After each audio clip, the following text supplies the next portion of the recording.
Oke, halo selamat pagi, siang, sore, dan malam. Nah, untuk tema kali ini adalah kekurangan dan kelebihan saat petani atau peternak ikan hias itu tergantung terhadap tengkulak ya. Jadi tengkulak itu fungsinya banyak banget.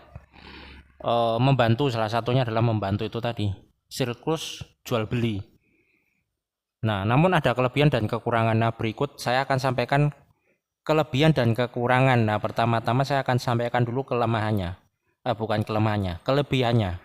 Jadi yang pertama kelebihannya adalah cepat laku. Jadi kita tidak perlu memasarkan ya. Kita hanya fokus ternak, budidaya, pembesaran. Habis itu kita lepas ke tengkulak. Jadi cepat laku.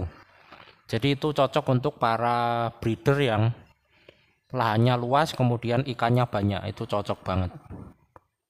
Nah, kemudian yang kedua itu kita tidak repot jual satuan. Terutama untuk ikan-ikan yang non kualitas seperti ini ya. Ikan kapiat slayer ini kan adalah ikan non kualitas. Jadi biasanya dijual langsung per 100 misalnya, per 1000 atau per intinya per ombyokan ya. Jadi itu cocok. Jadi misalnya kita ternak ikan yang tipe-tipe apa itu? Ombyokan misalnya lele sapi misalnya. Kita hasilkan 1000 ekor, nah kita gampang keluarnya, menjualnya itu sangat mudah. Jadi itu fungsinya sangat bagus sekali kalau kita ada tengkulak yang mengambil barang tersebut. Nah, yang ketiga itu cocok untuk stok yang berlebih. Jadi misalnya stok kita itu sampai ribuan atau puluhan ribu, nah cocok sekali kita memanfaatkan tengkulak untuk menjual produk kita. Apalagi yang ikan-ikan yang umum ya, maksudnya yang dinilai tidak berdasarkan kualitas seperti ini kan. Ini ikan-ikan umum tidak dinilai berdasarkan kualitas. Jadi tidak ada yang istimewa ya, bentuknya kan seperti ikan kaviat slayer pada umumnya, tidak ada yang misalnya bentuknya ice baking, ada yang kepalanya muncul jenongnya dan sebagainya. Itu masuknya kualitas, itu nanti pasti akan dipilah ya, dipilah. Kemudian yang seperti ini yang non kualitas itu biasanya dijual ombyokan. Nah, namun ada juga kelemahannya ya. Jadi kelemahannya itu yang pertama adalah harganya tentu rendah ya.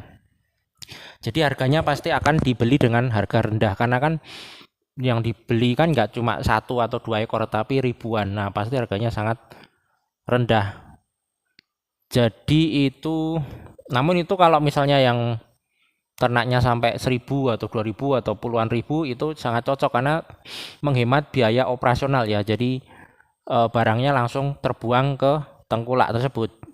Jadi tidak barangnya tidak ngendap yang harus menghabiskan banyak dana untuk memberi makannya, untuk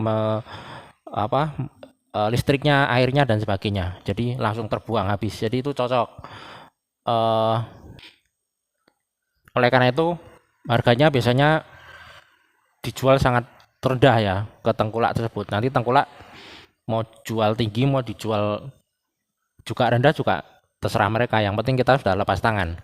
Nah, yang kedua itu, yang masalah itu adalah kita tidak bisa membangun branding ya, karena pembeli tidak mengenal kita.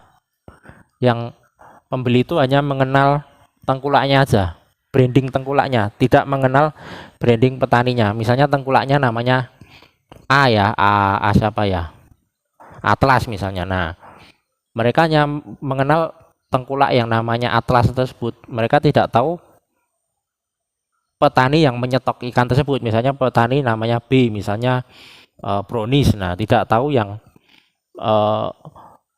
si petani itu, si branding petani yang namanya Brownies. Jadi yang terkenal nanti Atlas.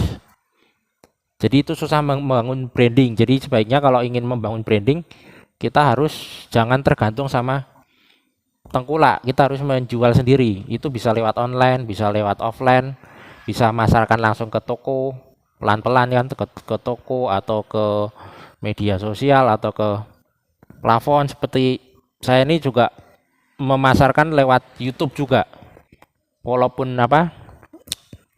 follower atau itunya sedikit, tetapi dengan memasarkan ini orang makin lama makin tahu ya, oh ini ada branding namanya ini. Nah, akhirnya ada juga yang WA, ada juga yang beli di offline dan sebagainya. Jadi jangan terlalu tergantung dengan tengkulak, karena nanti kita tidak bisa mempunyai branding sendiri, tidak punya label sendiri, kita tergantung sama orang itu tersebut. Nah, yang jadi masalah itu di poin ketiga, di poin ketiga, yaitu tergantung sama si tengkulak tersebut. Jadi misalnya tengkulak tersebut sudah pensiun atau mungkin sudah tiada, nah itu nanti si peternak akan kebingungan, waduh gimana nih jualannya, waduh gimana nih apa itu ikannya ini di setor ke siapa. Nah ini karena mereka tidak itu tadi hanya mengandalkan tengkulak itu saja, apalagi tengkulaknya cuma satu yang ngambil ikan, nah mereka akan kebingungan, akhirnya usahanya akan berhenti. Nah jadi dari situ bisa kita simpulkan bahwa tengkulak itu banyak sekali membantu ya, namun jangan sampai kita tergantung dengan tengkulak, karena nanti misalnya tengkulak itu nanti kalau misalnya si tengkulak itu dia pensiun atau dia sudah berhenti atau dia sudah tiada, dan nanti si tengkulak itu sudah misalnya sudah pensiun, dia sudah tidak fokus di atau beralih ke usaha lain, dia misalnya sudah tiada, nah nanti si peternak itu akan kebingungan. Jadi sebaiknya jangan terlalu tergantung kepada tengkulak ya. Oke, sampai di sini saja. Selamat pagi, siang, sore, dan malam.